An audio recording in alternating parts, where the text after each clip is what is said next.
Hello students, you have to be warm welcome in our YouTube channel Krishi Classes. This is Sasi Chauhan.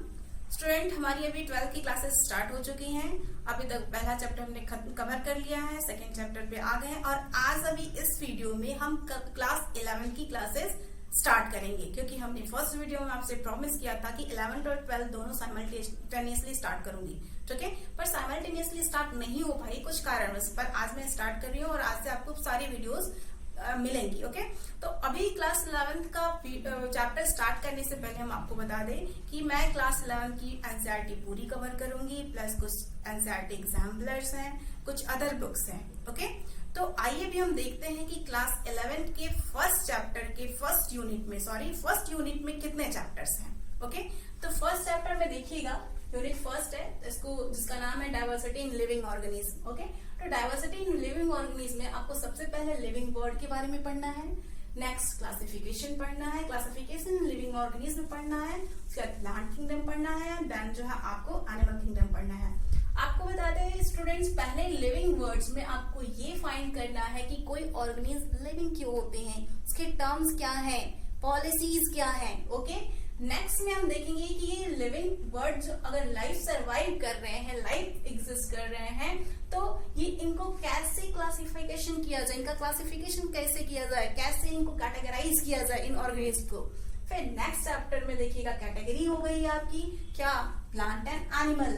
हम plant kingdom में जितने भी plants हैं उनके classification को पढ़ेंगे। इट मीन्स कि प्लांट्स में क्या वेरिफिकेशन है, क्या वेरिएशंस है, कैसे वो ग्रोथ करते हैं, वो हम इस चैप्टर में पढ़ेंगे। और एनिमल किंगडम में एनिमल का डाइवर्सिटी कैसे हुआ, कैसे वो एक माइक्रो ऑर्गेनिज्म से मल्टी सेलुलर बना, ये सारी चीजें हम इसकी कैसे कैसे कैटेगरी में उसको डिवाइड करें, ये सारी हम इसमें स्टडी करेंगे।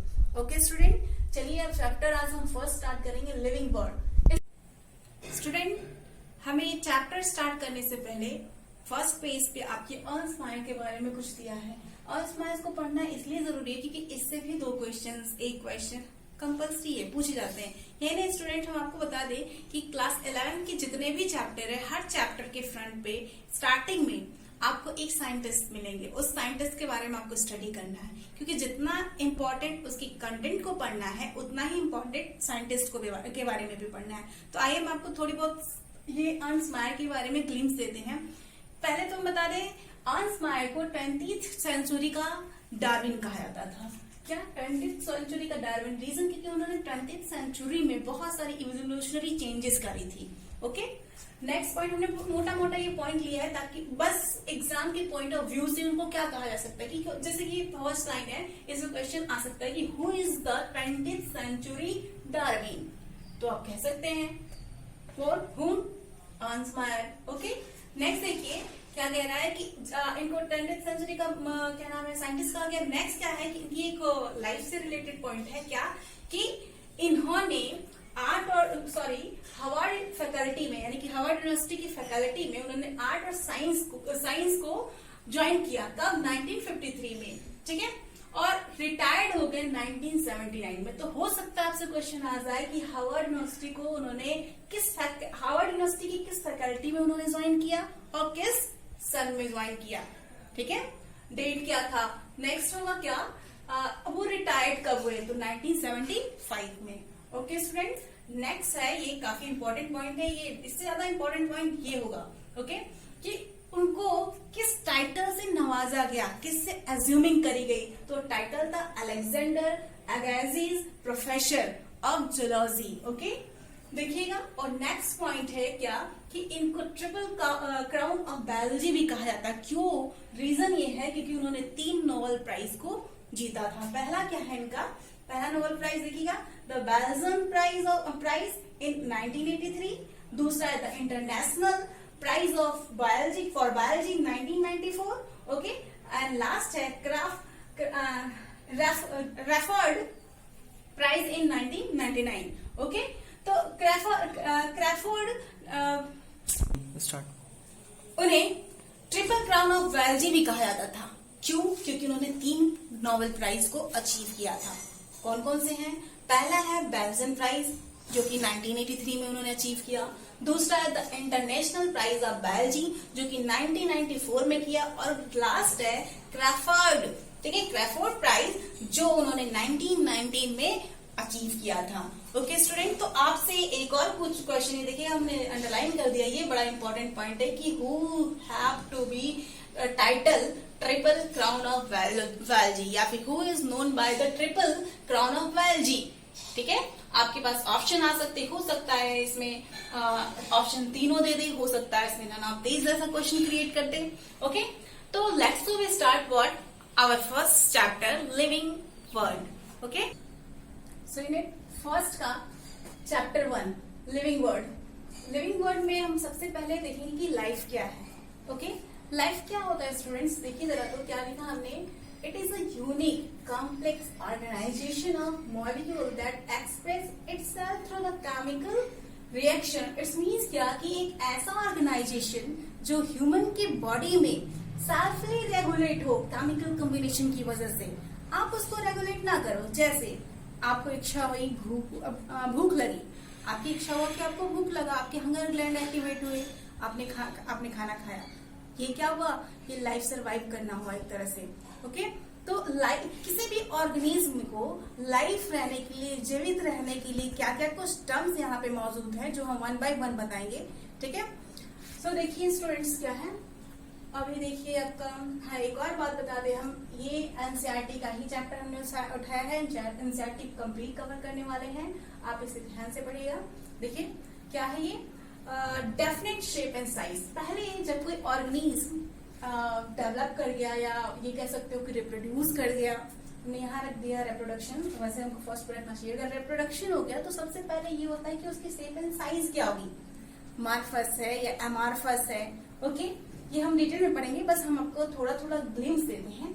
ओके, नेक्स्ट है क्या, ऑर्गेनाइजेशन। बॉडी का शेप हो गया, साइज समझ में आ गया, मार्फस समझ में आ गया, तो हम देखेंगे कि उसकी ऑर्गेनाइजेशन कैसे हुई है, टिश्यू कैसे सेल जो है एग्रीगेट करके टिश्यू बनाया, टिश्यू और एग्रीगेट होकर के ऑर्गेनेल्स बने, ऑर्गेनेल से जो है एक ऑर्गन बना, ऑर्गन से ऑर्गन सिस्टम बना, और ऑर्गन सिस्टम से बॉडी कैसे बना, ऐसे ही ऑर्गेनाइजेशन हुआ।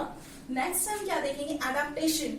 अब ह्यूमन जब डेवलप कर लिया, ओके, शेप एंड साइज हो गया, ऑर्गेनाइजेशन हो गया, तो एडेप्टेशन भी चाहिए। एडेप्टेशन इन द सेंस कि उसकी एबिलिटी इन्वायरमेंट के अकॉर्डिंग अपने आप को चेंज करने की। ओके, जैसे अगर आपको ठंड लग रही है तो उसके अकॉर्डिंग आपने स्वेटर वियर कर लिया, that is adaptability. Okay, next है ग्रोथ एंड डेवलपमेंट। देखिएगा, ग्रोथ एंड डेवलपमेंट बच्चों एक दूसरे से डिफर है, क्योंकि ग्रोथ क्या होता है कि नंबर इन सेल्स इनका काउंट होते हैं, ठीक है, और डेवलपमेंट में क्या होता है कि जो नंबर ऑफ सेल्स ग्रोथ कर गए, यानी कि नंबर ऑफ सेल में इंक्रीमेंट हो गया, अब उनके मास में क्या इंक्रीमेंट हो रहा है, that is the development. Okay, next reproduction हमने बताया कि ये एक ऐसा प्रोसेस है जिसके थ्रू कोई भी ऑर्गेनिज्म इस इन्वायरमेंट में, या कह सकते हो कि हमारे धरती पे, पृथ्वी पर उत्पन्न हुआ है। ओके, नेक्स्ट है मेटाबॉलिज्म। अब ये ग्रोथ कर रहा है, तो ग्रोथ के लिए, लिविंग होने के लिए मेटाबॉलिज्म बहुत इंपॉर्टेंट है। ओके, ये देखिएगा, लिविंग होने के सारे ये फैक्टर्स हैं। ठीक है, अगर आप कह रहे हो कि कोई definitely defined shape and size है जिसके पास, वो उसकी ऑर्गेनाइजेशन है, एडेप्टेशन क्रिएट करता है, इट्स मीन्स कि वो लिविंग है, वो ग्रोथ कर रहा है, डेवलप कर रहा है, इट्स मीन्स कि वो लिविंग है।